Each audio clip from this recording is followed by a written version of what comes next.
Bonjour à tous et bienvenue dans votre journal des produits de bourse de l'Obsa du vendredi 28 mars.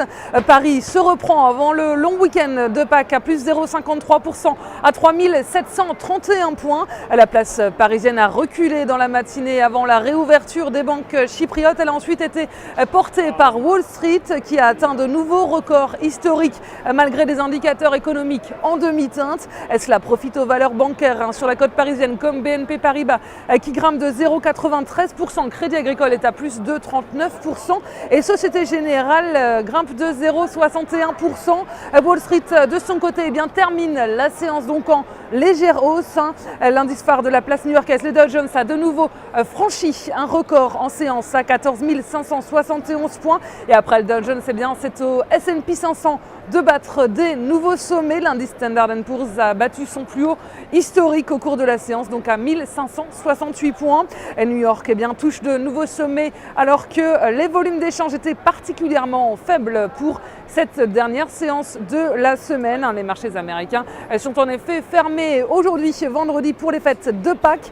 Et la zone euro était évidemment toujours au centre des préoccupations des opérateurs américains, donc avec d'un côté bien évidemment Chypre qui a réouvert ses banques après 12 jours de fermeture et de l'autre l'Italie qui est toujours dans une impasse politique. Le pays devrait former un nouveau gouvernement ce soir. Les investisseurs ont digéré, donc on le disait, des indicateurs économiques décevants plutôt.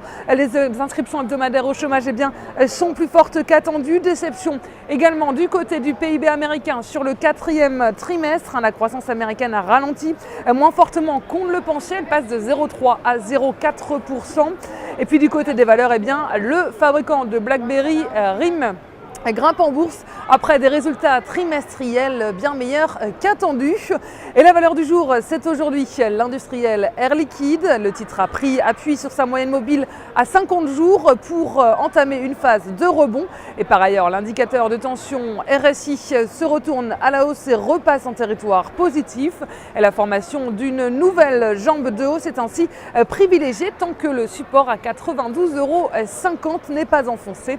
Et viser un retour vers les plus hauts 2012 à 100 € avec en dépassement de cette résistance la cible à 102,30 €.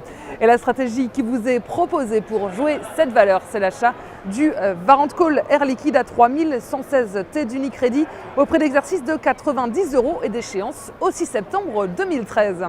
Voilà, c'est tout pour aujourd'hui. Passez un très bon week-end et on se retrouve lundi.